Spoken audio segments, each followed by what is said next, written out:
Kama utakuwa unaulizia nyumba ndogo lakini yenye sifa za nyumba ya kisasa ikiwa na jumla ya vyumba viwili, basi hii hapa itakuwa ndio jibu lako la kwanza kabisa, kwa sababu hili jengo lina upana wa mita 7.4 na urefu ni mita 8.7. Of course naweza kusema ni 8 kwa 9 au 7 kwa 8. Hapo sijui kama tutakuwa nimekuchanganya, lakini nafikiri tutaenda sawa, kwa sababu kila kitu nitaenda kukielezea vizuri tu kwenye huko hapo mbeleni. Lakini nikwambie kitu kimoja unaweza ukatazama ramani hizi ambazo tunaziweka kwa mitandao ya kijamii kupitia WhatsApp yako kiurahisi sana. Cha kufanya ni hivi: tuma message WhatsApp, andika neno niunge, sawa, kwenye namba ya simu hiyo inaonekana kwenye kioo cha simu yako hapo, ambayo ni 0758260690. Andika neno niunge. Baada ya hapo nitakupatia link, na kupitia link hiyo basi utaweza kujiunga na WhatsApp channel yetu, na kila tutapokuwa tunaziweka ramani huko utakuwa sehemu ya watu wa kwanza kabisa kutazama ramani hizo. Narudi kwenye proposal yetu au kwenye ramani yetu. Hili jengo bwana lina vyumba viwili vya kulala,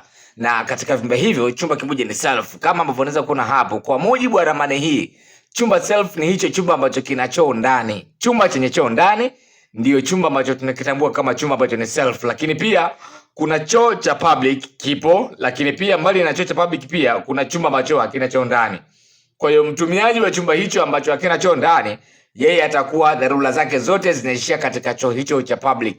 Ukiachana na vyumba ambavyo nimekutajia hapo, pia ili jengo lina sebule kubwa tu pamoja na jiko, ikiwa na jumla ya vilanda mbili za kuingia ndani na kutoka, kwa maana kwamba tunaweza tukaingia ndani kupitia mlango wa nyuma, hasa eneo la jikoni, lakini tunaweza tukaingia ndani pia kupitia mlango wa mbele, sawa, wa sebule yetu. Sebule ni kubwa, inatosha.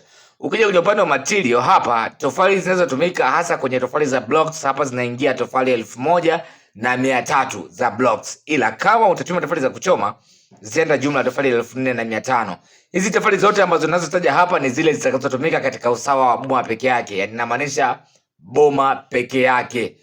Hili boma ni ujenzi utakaofanyika kuanzia eneo la juu ya msingi kwenda mpaka mwisho wa jengo kwenye bati kabisa, sawa. Sijahusisha tofali zinazotumika kuandaa msingi, kwa sababu tofali hizi zitategemeana sana na shape ya kiwanja chako, lakini pia na aina ya udongo unaopatikana kwenye kiwanja chako, ndio maana hizo sizihusishi. Kwa hiyo hizo zitategemeana na kiwanja chako kiko vipi.